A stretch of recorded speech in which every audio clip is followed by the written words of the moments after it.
Good evening. Welcome to the 12-Man podcast, live, 24 hours early, just to get two games in, squeeze them in. You've got me, Steve Jackson, as the host for the evening. You've got John Donovan with us. Evening, JD. Evening. Steve, tell them the real reason why we're doing it a day early. You're buggering off to Oasis, aren't you? Yes, I'm heading to Scotland for a week. Yeah. I need a break, so I'm having a Yes. break. Listen, I don't blame you. So that's the real reason why we're doing it a day early. But yes, I need a break, and we're doing it a day early so we can get it out there for you people, because we know you people suffer who didn't listen to us for a week. So I'm a crowd pleaser. So there you go. Before I introduce Jacob, how was it back in the North Stand on Saturday?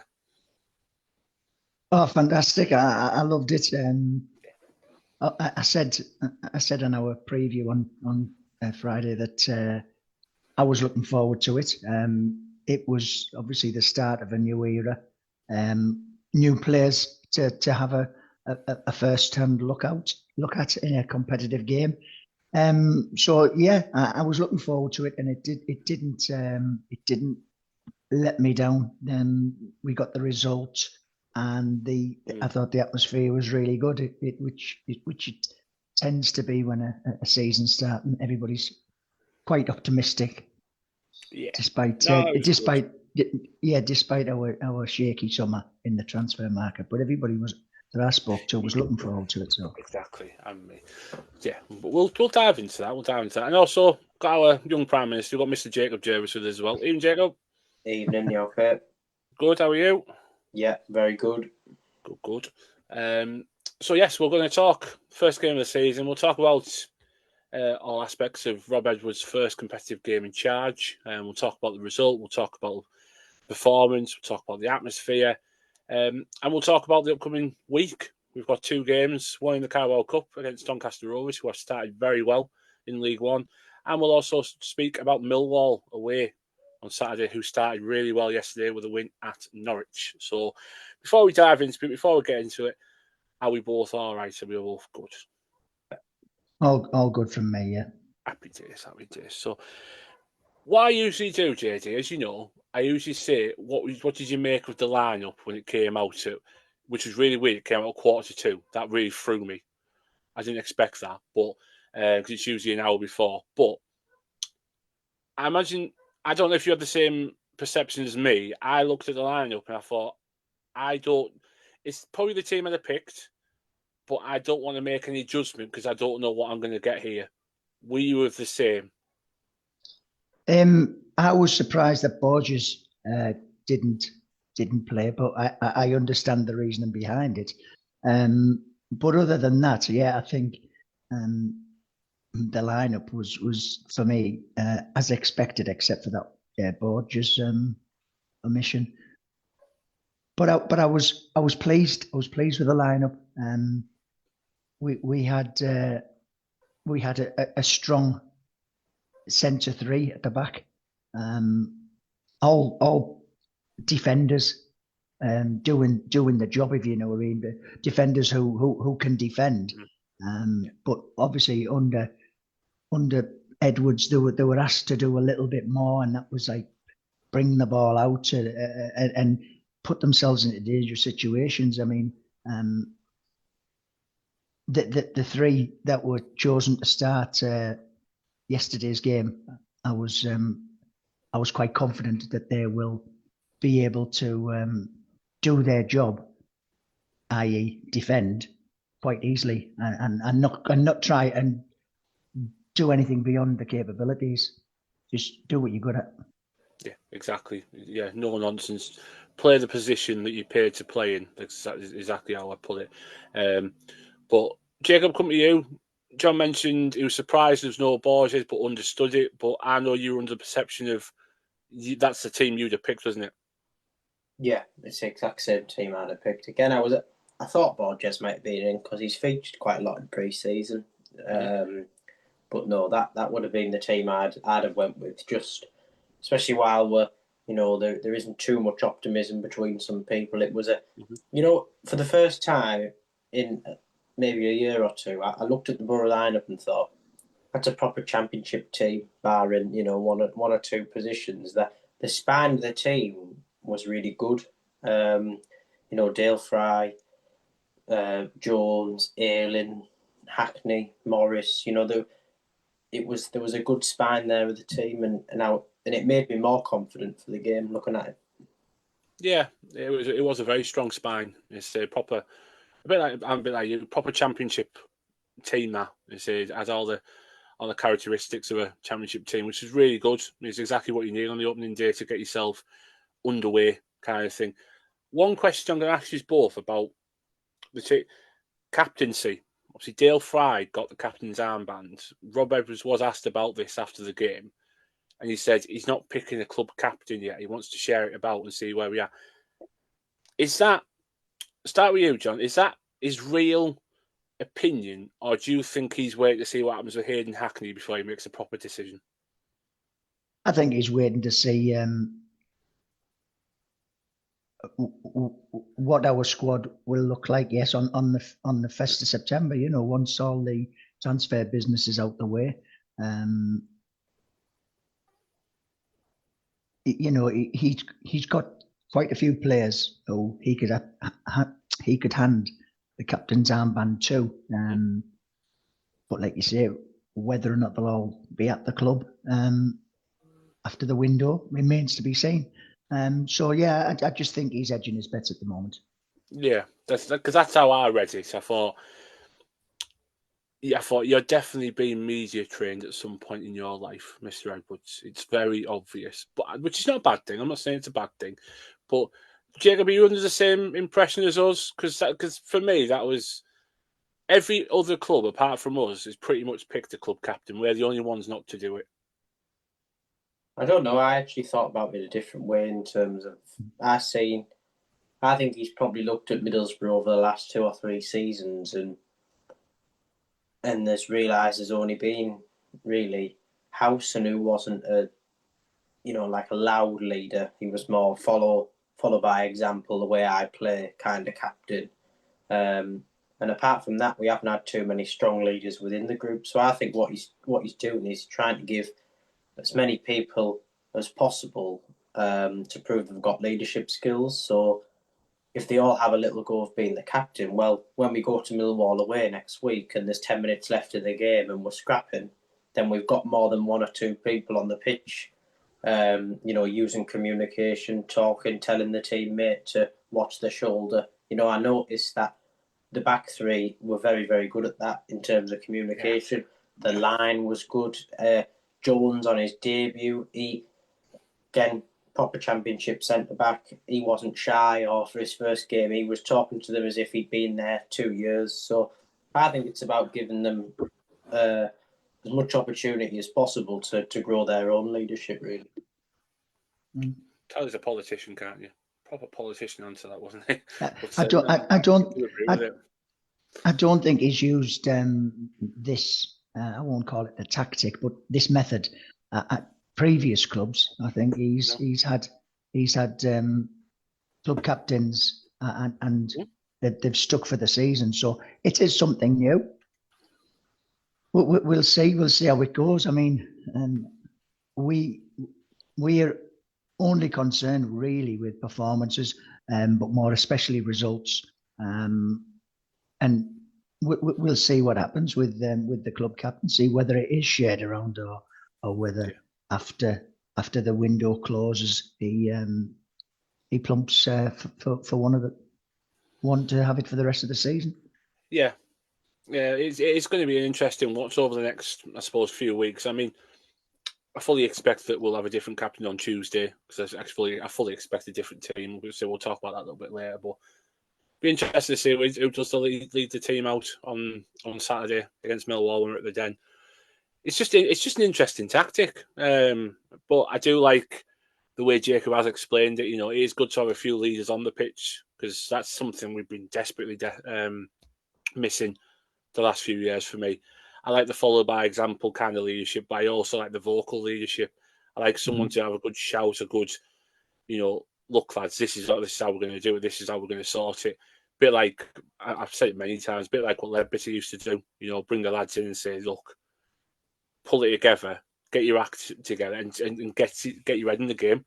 And sometimes that's what you need from a captain. He might have already identified Darragh Lenihan as the automatic captain, but because he's not yet fit and won't be playing for a while, he's handed it to Dale. But he's telling everybody that it's a movable armband. So who knows? He might have he might have already chosen it. We don't know. We'll see as the season progresses. Yeah, I mean, I'm a big fan of Lenihan as a captain. He is the vocal lead I like on the pitch. So I like that saying though, movable armband. That's one to stick. Right, there you go. That could catch on now. Right, we'll dive into the game. It wasn't the prettiest. If it was a match of the day kind of thing, we'd be on pretty much last. Let's face it. Not much in with them lot. We always were anyway. However well we played, which was surprising really because the producer was a Boro fan. So, but that was a bit of a surprise. But I completely get what you're saying. Boro on match of the day, bloody hell, that's going back a few years now. I'd like to see it again, but it is going back a long way. It is indeed, isn't it? But it wasn't the prettiest. It wasn't. It was a proper. I'd say it was a proper championship scrap. Because I think I'll start with you, Jacob. You described it quite well before we came on tonight. It was a proper championship team with a proper championship spine.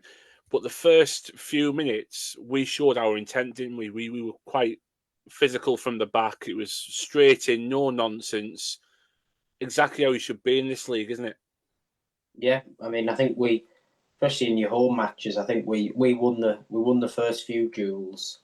Won a few big tackles, and it kind of set the tone for the rest of the game. I think there was only a 5-10 minute spell in the first half where Swansea actually went a bit more direct themselves, and then they started winning a few more of the duels on the pitch. But again, when we got to half time, regrouped in the second half, we become much more controlled, and we were playing a few more on the floor passes, if that's what you want to call them. We did retain possession a little bit better, I thought, in the second half. I think we did have a 5 or 10 minute spell where we kind of pinned Swansea back. But no, I think it was a determined performance. First time you'd seen proper fight from another team. And I don't think Swansea liked it at times. Like I said to you, I don't think that was the Middlesbrough they were used to playing last season and the season before. Yeah, I don't think that was the Boro that they planned to play. But before I actually dive into a bit more, people watching on Facebook, YouTube, will notice the fourth box has appeared. It's not a mirage.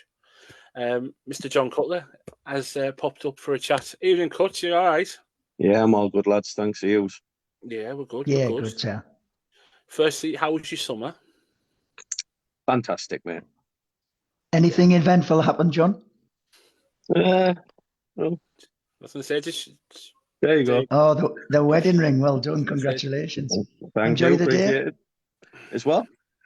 Enjoy the day. Yeah, it was fantastic. Yeah, she turned up. That's the main thing. Yeah, well done. Congratulations to you both. Thank you. I was going to say, all you have to do is hold the left hand up. It was an absolute personal to you. Absolute pleasure to be part of that day. It was an amazing day. Honestly, Yes. amazing. Thanks, mate. Yeah, you're very welcome. But I've got the thoughts on the lads of obviously what they thought about the lineup. What did you think of the lineup? With all of the thoughts of, we thought Borges might get a shot, but the back three we chose was about right. The front three pretty much picked themselves. What did you think of that first 11? Yeah, it's pretty much what I expected, apart from Malin playing at centre half. But for me, I think that's going to be his position going forward. I don't think he's getting on in age now, but he knows how to defend. He's decent on the ball. And I thought he looked very comfortable yesterday, Ellen. I think we might have found his position. It's funny how we stumble across things, because the same happened with Borges last year when he started playing centre half, and I think he looked far more comfortable in there as well. So yeah, it's positive going forward. That was the only one that slightly surprised me. Yeah, you said the same about Dijksteel a few years ago, and Wilder slipped into right centre back. He just looked straight at home in that place, and when he got put out of right back, he was a bit, I wouldn't say out of position kind of thing, but he didn't look as comfortable as he did in that position, just inside. So, yeah, it is good that we've stumbled on something. It'll help us going forward in the season because the squad needs to get bigger. We need to use loads of players. We need to keep rotating. We can't use the same 11 for 46 plus a few cup games. So, yeah, it'll help us going forward. But I've lost my train of thought. Right, go back into the game. First real chance for me. I know Swansea had a couple of chances, but I'll come to you, JD. That shot from Whittaker, Jacob mentioned it to us. Would you really have seen Whittaker do that under Carrick? I agreed, and I thought, well, no, I don't think he's a shot from there. Firstly, what a hell of a save from Figaro. Unbelievable save to tip it on the crossbar. But it showed the lease of life he's got in the middle of the pitch to take the ball, take the turn, and just to shoot without even thinking. That's exactly what we need from him, isn't it? Yeah, well, we saw him do that at Plymouth quite a lot, didn't we? Score some goals from cutting inside. And obviously, after his move to Middlesbrough, he didn't show that sort of form.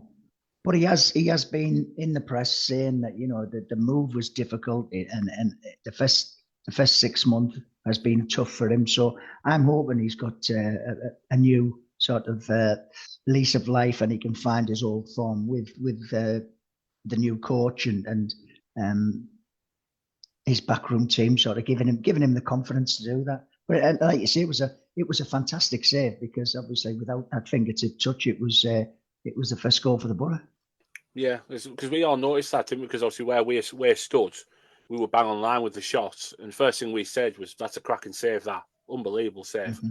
And right, so it was giving us a corner. I thought the referee was a bit at times, but I'll talk about that a little bit later. But I'm going to play a bit of Jekyll and Hyde without the corners now, because from that corner, obviously we made a bit of a kick off about their player encroaching a bit. And then just played out for another corner anyway. Because Rob Edwards has made a big deal about we've worked on our set plays, hasn't he? He said we've worked on our set plays, we've worked on being stronger. And Dale Fry mentioned that after the game yesterday. To which first half I thought, the balls are good, but the end of it is not. There's no one there. But I'll jump in the second half because nothing really happened beginning of the second half. I'll start with you, Coach. We've always said Dale Fry 1-0. Mr. Jones always says that behind me. Dale Fry 1-0. And the 1 week he doesn't back it, comes in. Firstly, what a ball. Secondly, what a finish. That was a proper centre-half finish from a corner, wasn't it? Yeah, we've been bemoaning our set plays, especially our corner routines, for as long as I can remember now. So it's good to see Dale or any of the centre-halves getting in front of the marker, putting their head where they possibly would have got a kick. Very brave, straight in the back of the net. And like I always go back to, and John will agree, Tony Mowbray used to put his head and he wouldn't be bothered if he got a kick. So that's what I want to see from our centre-halves. And you've got to, between a lot of them, you've got to be pushing between 8 to 10 goals for your centre-halves from set players if you want to have a successful season. And we haven't had that at all in the last 2 years, and we've been close to the playoffs. So hopefully it happens a lot more this season and we can maybe make a push for it. Yeah. Dale said as much himself, didn't he? He said, I should be getting more goals. He said, with my stature. So he said, I've set myself a private target. So, yeah, hopefully we'll see more of that. And if we are doing a fair bit of work in training on set pieces, it's always a valuable opportunity to score goals. I mean, it's happened against us often enough, so it's good to see that we are now putting a bit more time in to give us that advantage. And it was a good finish. I know he's a centre half, but he wasn't climbing up high to head it down. He actually had to stoop and sort of like glance it in. It was a very good finish. I mean, to be fair, with centre halves and anyone else who's been in the box for corners, You're never going to get your head to a ball that hits the first man every corner, are you? So that was a big change yesterday.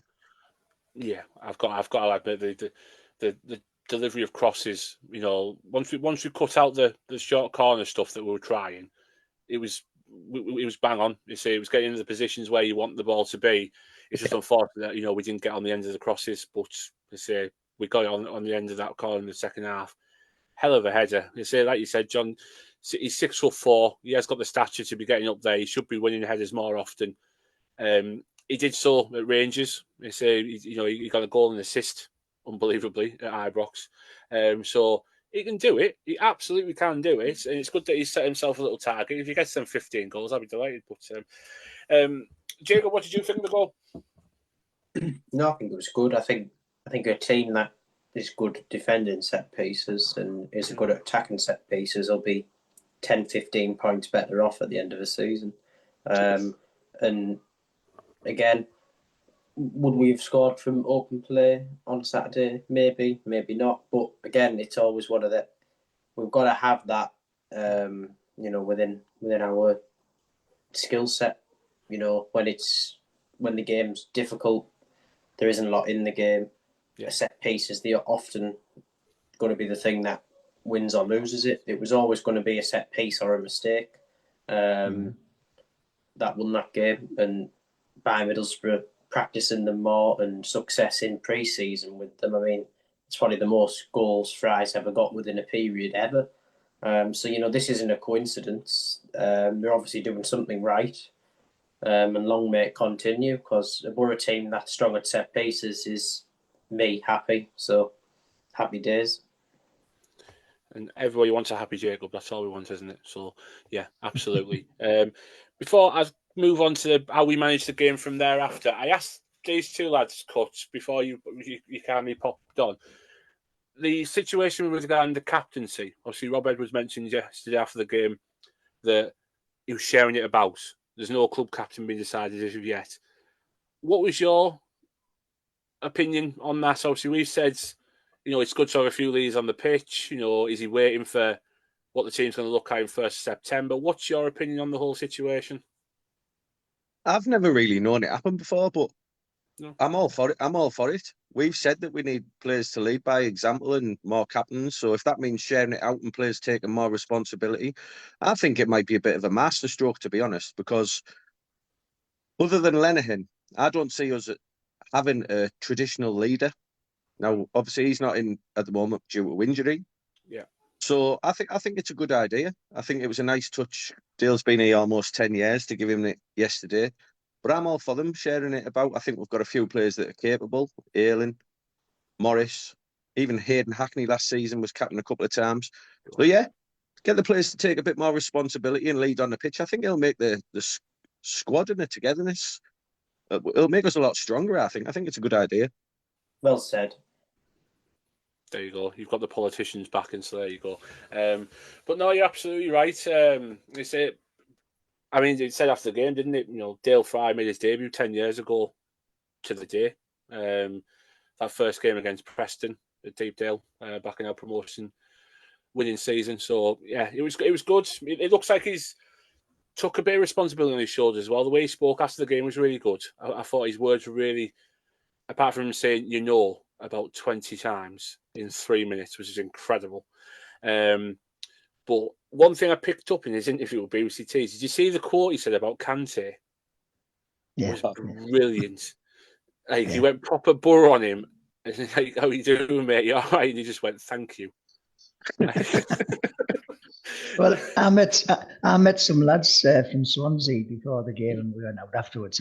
And whenever they first come up on Teesside, I struggle to understand them, and they struggle to understand me. It takes maybe a couple of pints in an hour before we get adjusted to each other's strong accents, so I can understand what Kant is. I mean, sometimes they're talking to me, and I'm just like nodding my head, thinking, have they asked me a question, or have they just made a statement? And if they're looking at me for an answer, I just say, sorry. It's and that's within the same island, if you know what I mean. A Welsh accent, a strong Welsh and a strong Teesside. So I can fully understand it. Yeah. Thank you. I know, it's just the way he went, thank you. I thought, that's brilliant. That's absolutely brilliant. But yeah, I know what you're saying about the accent from Wales, because you obviously, we got the same pub when we go down to Swansea away, and it does feel like for the first hour when you're getting your drinks ordering and stuff like that, it was a lot of, say again, sorry, what? And then after the few beers have kicked in, it's like, yeah, we get what we're saying now, it's fine. And everything just flows quite smoothly. But no, I just thought I've got to bring that up because, poor Dale's trying to introduce himself. He's like, thank you. Brilliant. Absolutely brilliant. But since we mentioned the kids, obviously Abdoulaye Kante did come on. He did make his home competitive debut. JD, what did you make of I suppose his first 10, 15 minutes on the pitch? It wasn't, I'm not saying he did loads because he didn't have to do loads, but I thought he got about the pitch. I thought he was lively. I thought he's a runner. He chases stuff down for fun. And that's exactly what you want in the middle of the park. Oh, it was a great introduction. I mean, if you want to sort of engage yourself with the fans early doors, that's how to do it. And he obviously he pleased the crowd with what he done. So yeah, he's set off on the right foot. Well, he looks like he could be a good prospect. I mean, how old is he? 20? Is he 20 years old? Yeah, 20. Yeah. It's we spoke about on Friday. He was a hot prospect from Europe. That a lot of teams did look at, and we were lucky enough to grab him. A bit like Vandenberg when he first joined us. So, fingers crossed. He does develop into a brilliant midfield player. But he started well. He fitted in straight away. So I thought he was really good. But before obviously I move on to the week's coming games, I want to talk about the shape. Kutz, I'll start with you. The shape we took, obviously, we started with the back three, went into a back five towards the last 10, 15 minutes just to hold on to what we had, which you fully understand, you fully get. But I thought the discipline that we had, because we caught them offside 6 times yesterday, which is quite a high total. It shows the discipline that the line's got, following each other, even if it was the 3 following each other back and forth, and then when the 5 clicked in, then following each other back and forth, the 2 in front of them. When it was Hackney and Morris, then Morris and Kante, they were so disciplined, so well spaced between each other. The discipline was brilliant for me.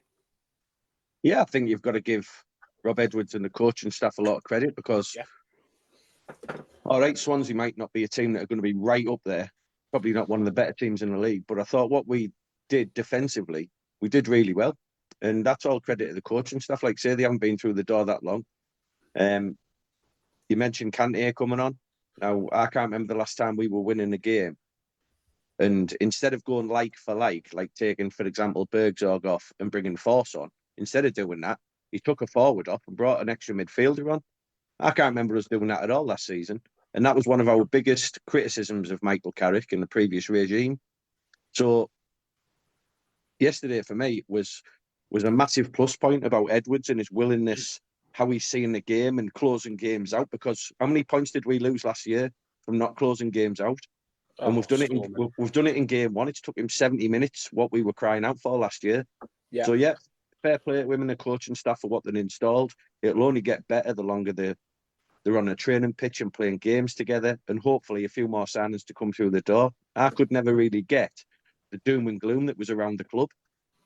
If we'd have had Michael Carrick in charge before the start of this season, people still would have been saying the playoffs. I still think we've got some talented footballers at this club. So I'm pretty optimistic. Come the end of the transfer window, we've got the basis of a decent side there. I think the big thing is keeping hold of Hayden. Now, I don't think that'll happen, but he'll be a massive loss. I think we could cope with losing Vandenberg because of the other centre-halves we've got. Do I want to? No, but I think we could cope with it. But Hayden would be massive. But yeah, fair play to the coaching team and the manager. Yeah. Jacob, come to you, because obviously that's something you quite enjoyed about yesterday, wasn't it? Yeah, it was just nice to see us close out the game. And again, it was the first time where, I don't know, when you listen to Edwards and you watch his subs and the way he managed the game, it was like he was watching the same game as us. Yeah. Whereas with Carrick, it felt like he was the only one who was watching a different game to the supporters at times, in terms of decision making and what he'd say after the game. You know, it feels like I said, it felt like he was watching the same game as us. It was, you know, like John Cutler said there, it was good to see him do something different. You know, I said on the podcast before the game, we at times, if we get another forward in, we might go 5-3-2 in some games. If we get another forward in, we might go 2 up front and play 1-10 with 2 midfielders. So already I think we're going to see much more variation in terms of what Edwards wants to do and what he will do. He already looks like it's going to be a bit more fluid, a bit more adaptable, but we're always going to have that strong 5 or 3, whatever you want to call it, and the 2 lads in midfield. So I think we're building a base, and if we can add some players around that, another number 10, a bit more pace in the team, something different to shot off the bench. I think we've got no reason not to be positive. John, come to you. Obviously, you know, we were up in the same part of the ground last 10 minutes. You know, for me, it was good to see us not drop off. We usually used to 70, 75 minutes, and the levels kind of dropped a little bit, you know, the last half of the season, you know, massively. I mean, yesterday it didn't. No, it didn't. And let's be fair, Swansea were a poor opponent. You know, they had one effort on target all game. Second half, Solbrin had nothing to do. 6 minutes of added time didn't send the fear of God through me because, like I said, they were so ineffective. Partly down to us and partly down to their failings.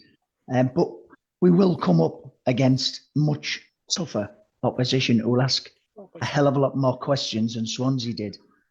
But you can only beat the team that you're up against. And I thought we dealt with the Swansea team really well. We made the changes, I think, when we needed to. Callum Britton was feeling it because he hasn't had much preparation, game time that is. So the change was there with Borges coming on and Ayling moving to right wing back. Bergzorg taking off, bringing Kante on and moving Hayden slightly forward. I think the positive changes, and it's like Jacob says, it's something that we wanted to see last season, to see games out and to take the sting out of any opposition attack, and we done that fairly well. Like I said, game 1 we got the win, more than happy. But there's tougher tests out there, so you know we'll face far tougher tests. So let's just see how we go. But yeah, pleased with the shape and how we sort of kept the ball to prevent Swansea having any intensity in getting back into the game. Spot on, absolutely spot on. And one last thing before I do ask you if you're man of the match, because there could be a varying opinion between you on the man of the match.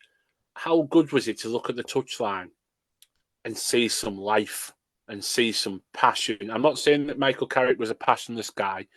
You know, we've spoken to him in person. You know, he does have the passion for the game. He does have the passion for coaching, etc. This is not talking him down at all. But there was always 2 people stood up, and there was always supposed to be, you know, one in the actual technical box, which was, and it was most time was Rob Edwards. But you know, the other 2 lads were you know, one of them was always behind him. There was always someone trying to back some sort of order, trying to keep some sort of shape. And the best thing I saw from Edwards, he was desperate for the boys to keep the ball. He looked around the pitch. There was a 5-minute spell in the first half. We were just giving the ball away a little bit too sloppily. And he looked at them all and he just said, keep that, and keep it simple. And we did.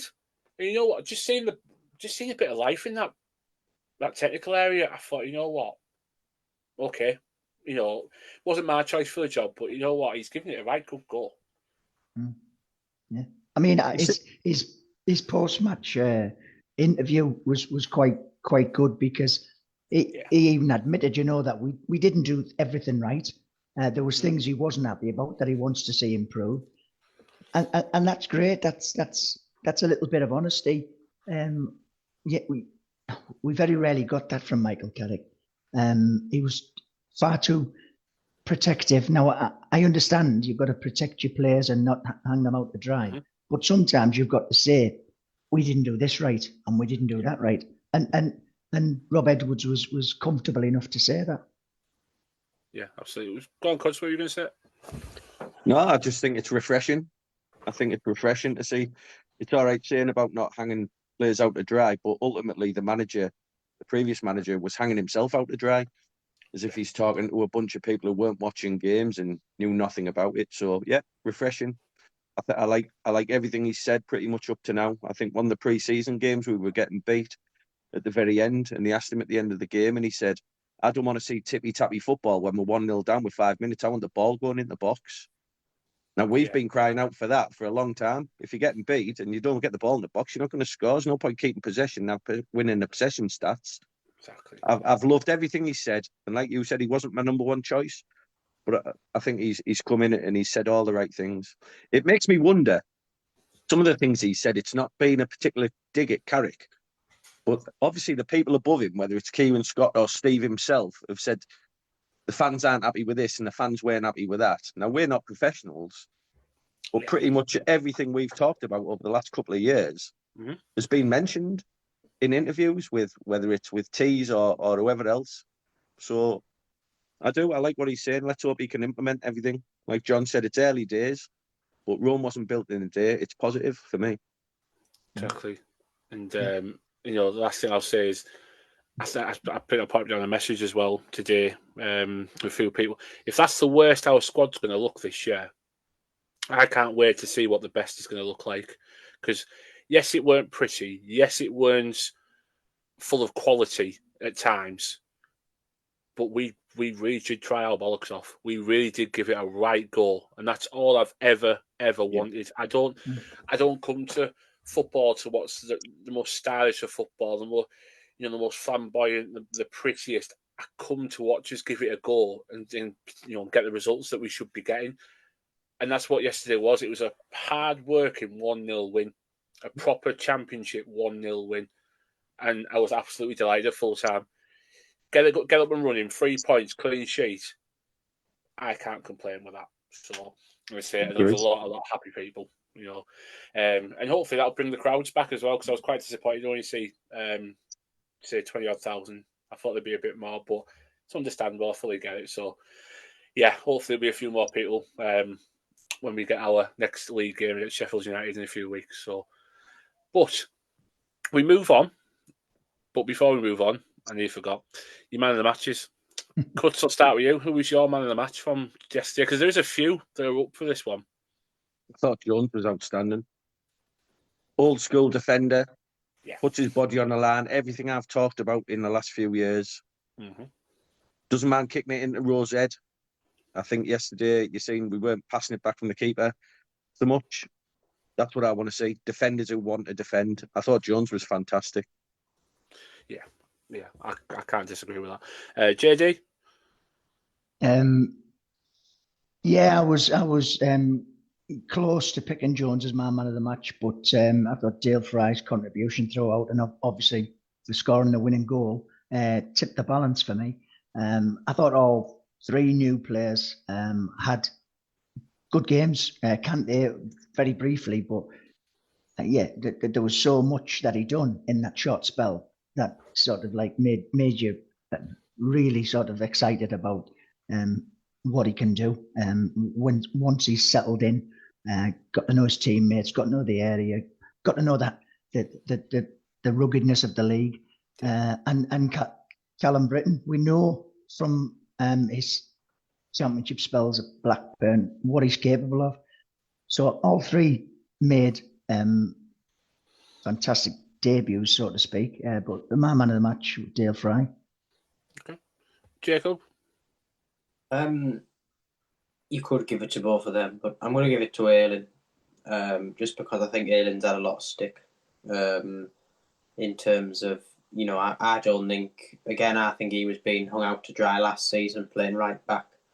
At times, I think it was evident he had to move into as a right-sided centre back. Or the games he actually filled in at centre back, he was much stronger. So again, I think this is towards the age and the way his legs are now. I think he's more than capable in that back three.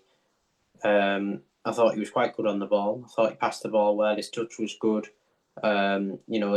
He set the tempo from the back, as well as being defensively solid. So I'm going to give it to Ayling. Okay, that's absolutely fine. I completely get your choice. I'm going to go Callum Britton. I thought he was brilliant. No nonsense. Really good right wing back.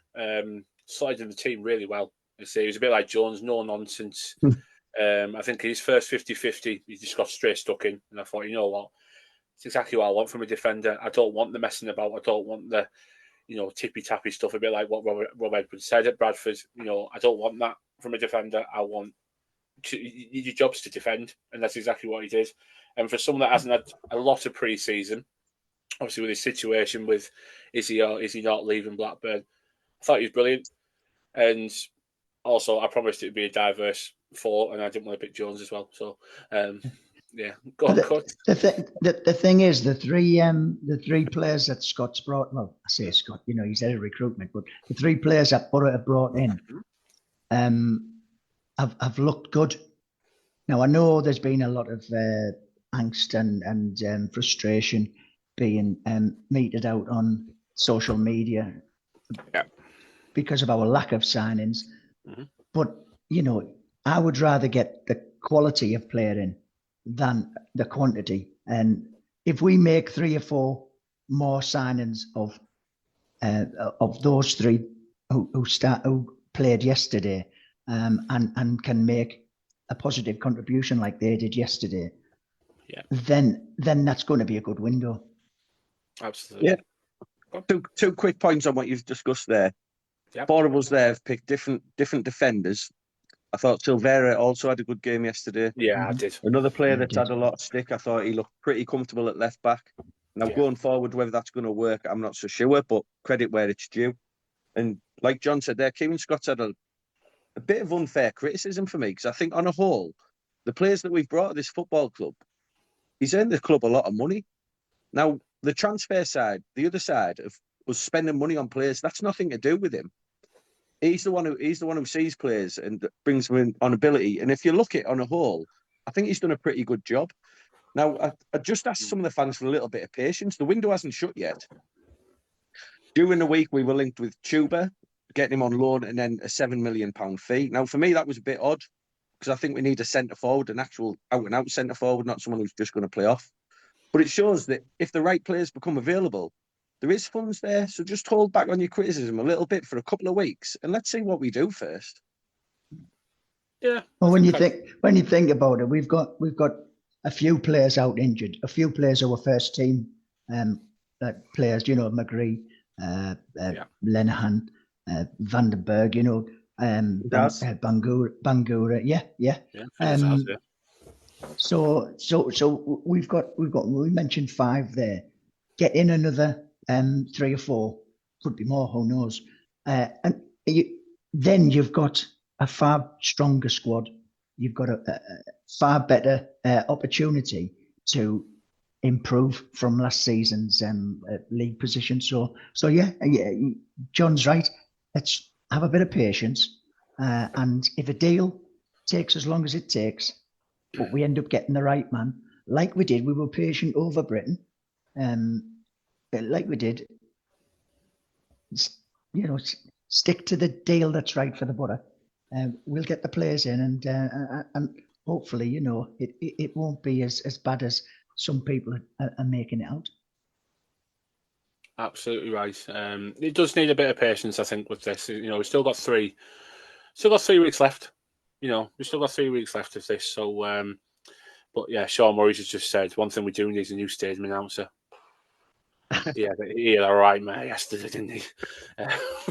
I don't know who it was. I haven't got a clue who the announcer was yesterday. Obviously, it wasn't Mr. Foster, unfortunately. But yeah, a lot of just go online and read it. I'm not going to read it. I must admit, I couldn't make out what he was saying very well, but I just thought that was how it was set up on the day. I thought, but then everybody's come out and just said, I didn't understand him, and he was making mistakes, reading wrong squad numbers out. So yeah, it wasn't his finest hour.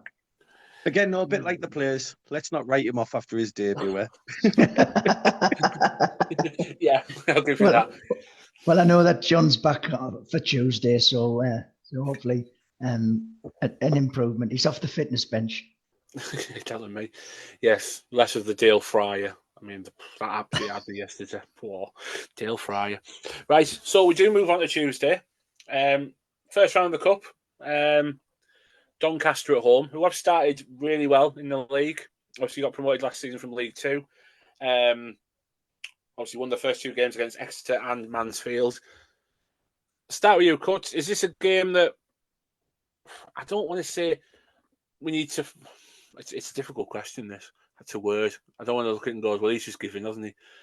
Do we need to explore rotating the squad? There we go, I've nailed it. Yeah, I think it's an important game because you've got players like Kante who I fully expect to start. Mm-hmm. Borges yesterday didn't get hardly any minutes. I'd expect him to start. Lord McCabe's another one that I want to see more of this season. I'd maybe expect him to start. You don't know what you've got until they're playing under Rob's system. So it's an important game. I want us to see a fair few changes because the league's obviously the priority. But I think for moving forward, for integrating players in how we want to play, it's important that we win and move on to another game.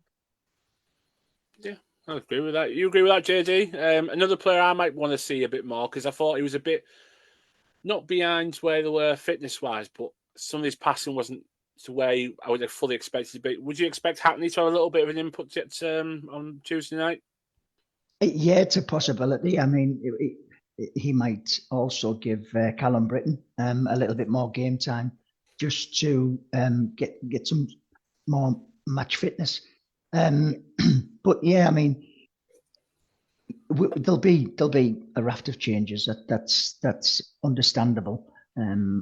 But it's up to the players that come in to take this opportunity. Tom Glover, Sonny Finch, Law McCabe, McCormack, possibly. Yeah, there's quite a few who could come in and catch the eye if they have a good performance. So, yeah, it'll be interesting to see how many changes are made. But I do expect some first team players, as you would call them, as first choice, to get some minutes under the belt.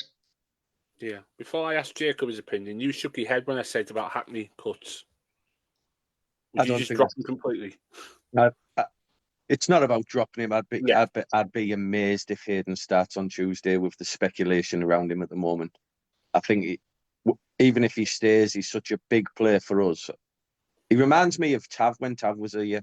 You don't realise what an influence he has on the team until he's not playing. Yeah, he's a great player, Hayden. And for me, us accepting 20 million from anyone was ridiculous. Bellingham's just gone for 30-odd million at Dortmund, probably because they're expecting him to be like his brother and to sell him for 100-odd million. But Hackney's equally as good as Bellingham. I thought we were selling ourselves well short on 20 million for Hayden. For me, I think he's a great player. I mean, we had Johnny on last year, and he said if his mindset's right, he's good enough to play for the top 6 in the Premier League. Absolutely. 20 million these days, it's a lot of money to us, but it's not a lot of money for a player of that calibre for me. I thought we were selling ourselves short. No, you're absolutely right. It's I agree with that as well. To be quite honest, when I saw the fee, I thought a few quid short there for me because I know people say, well, Bellingham's better than Hackney. Well, actually, if you want to be one of those people that looks it really deeper, he got more goals and assists, Hackney, last year than Bellingham. So if you really want to judge it on that, you want to judge it on the numbers, you're completely wrong. Like you said, Chris, I think they're just basing it on his name. That's what they're basing it on. Yeah. There's also the fact that obviously if he does start or takes any part on Tuesday night, he's then cup tied, and it might reduce his value or maybe deter potential interest in him if he's cup tied for the Carabao Cup. That's true.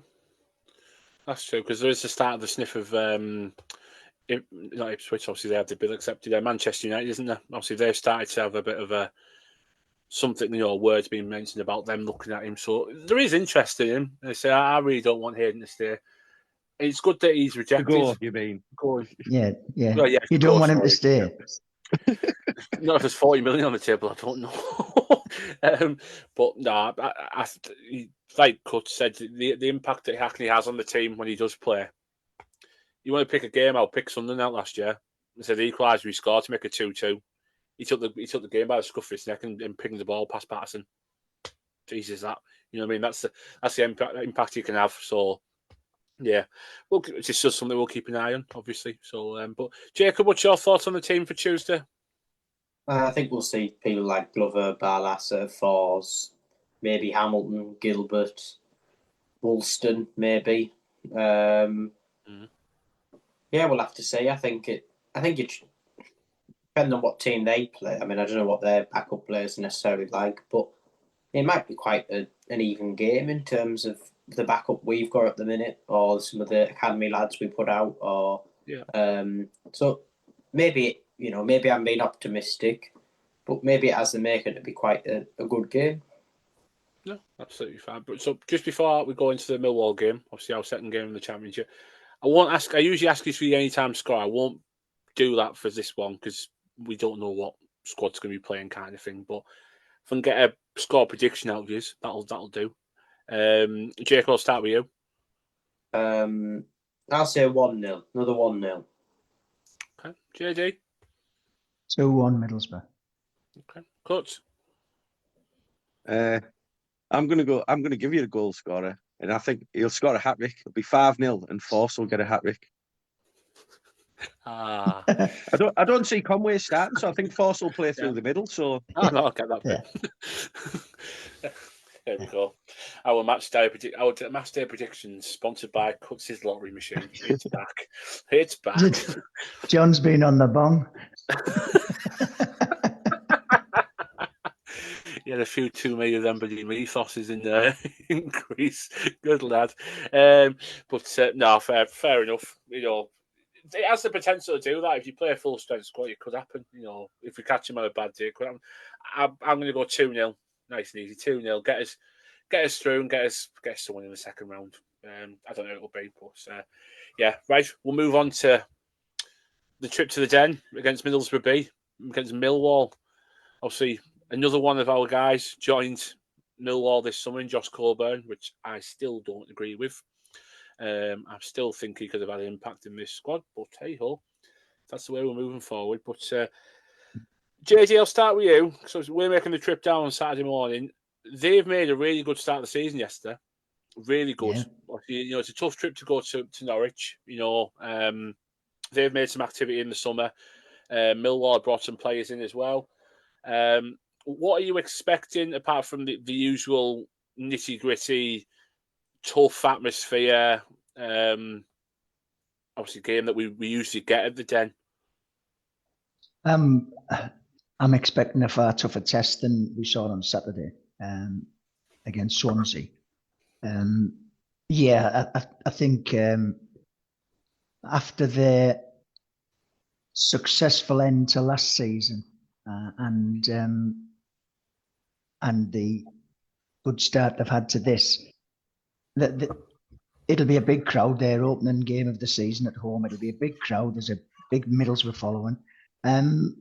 It's put it this way. It's going to be a measure for us that'll see how we do for the rest of the season. Now, I know probably our team definitely isn't anywhere near the strength than what it will be come the end of the January end of the transfer window. Yeah. And probably they still have some business to do, but they're currently in a better shape than us. So yeah, I expect it to be tough. I do expect it to be really tough. And if I could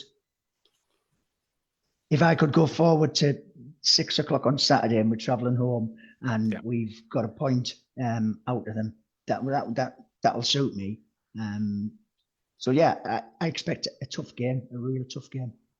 Yeah, I do. Cause same with you. It's always a tough game going to the Den. It's never an easy game. I've never known an easy game. Even the 5-1 wasn't a walk in the park. Yes, we could have scored 10 that day, but it's always tough going to the Den. The bare minimum you've got to do at Millwall is stand up when they're getting in your face. Yep. Now, I've said this a few times before. Under the previous manager, I wouldn't be convinced that would happen. But under this regime, I am convinced it will happen. Yeah. 3 tough centre halves there. Britain, a seasoned championship player. Aidan Hackney's had another year under his belt. It wouldn't surprise me if Canty has a good game on Tuesday, if they bring him in on Saturday, because I think that would be the perfect test for him on Saturday. Now, I'm all for players doing well and keeping the shirt, as I say every single time I'm on here. But it wouldn't surprise me if we make a slight change. But yeah, it'll be a tough game. But I do think we can go there and win. I am always positive, but yeah, we'll see. I mean, if you're pulling 5-0 out against Doncaster, you've got to be positive at some point. So, no, absolutely right. Jacob, what's your thoughts on Saturday? I think, I'm back in Millwall to have a really good season. I think they'll get in the playoffs. So I think it's going to be one of our tough games of the season already. I know it's only game 2, but I really do think it's a difficult game. I think the business they've done early on in terms of Doherty, Coburn, they have signed some good players to add to what they had last season. They haven't had too many outgoings. They've got Tanganga, that Ivanovic is a good player. So that it's going to be a really tough game. But like I said, I'm confident we'll stand up, we'll scrap, we'll fight.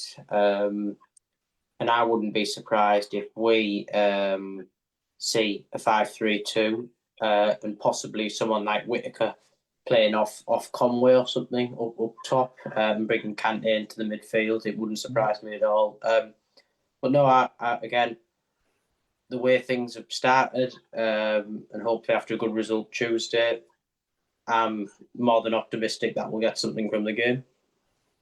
Okay. Yeah, it's always tough going to Millwall. It's a way I proper enjoy Millwall. Proper old school. Their fans are no nonsense. The players are no nonsense. They still got Alex Neil in charge. You haven't they? Yeah. There you go. There's another no nonsense manager. He loves to be tough in your face. Get stuck in kind of play. So it's exactly what I'm expecting on Saturday. It's going to be a really, really tough game. Cut, I'll start with you. I'll let you roll the magic wheel. Predict a score and a goal scorer for me. I'm going to go for 2-1 Conway. Okay. 2-1 it was, obviously. Yeah. I was going to say, you can't keep going. I'm always positive and then go 2-1 Millwall. But JT, I'll start. Come with you. 1-1. And a goal by Aidan Hackney. If he's still here. 1-1 and a goal by Aidan Hackney. All right. Jacob, come to you. I'll say 0-0, which I'd be over the moon with. Nice and plain. And your goal scorer? Oh, God. I'm going to go 2-2. I'm not going to pick a Boro player to score. Everybody knows what I'm going to pick to score. Josh Colbert will get a goal. It's nailed on. Well, if it's not Coburn, it'll be the other Teesside, won't it? Longstaff. Yeah, he scored yesterday, didn't he? He scored the winner. Did you? Yeah. So, no, I saw Colburn's finish last week in their final home pre-season friendly, and yeah, nice little outside the boot, outside the box. Hell of a finish. I still can't believe we sold him. I really can't. But hey ho, that's where we are. But yes, there we go. Just like that, we are done for a week. We will be back next Monday on our usual slot. So, gentlemen, enjoy the week. Enjoy Tuesday, because I imagine all 3 of you are going. I'm not. I'll be there in spirit. I'll keep an eye on it. And JD, I'll see you on Saturday morning. Bright and early. Yeah, no problem. Yeah, okay. Yes, looking forward to it. But yes, enjoy your week, people. Enjoy the 2 games coming up. Hopefully, fingers crossed, a couple more signs might be in the door. We all know we need it. Just stick with them. We made a really, really good start yesterday. So, if that's the worst, I can't wait for the best. So, up the Boro, be seeing you.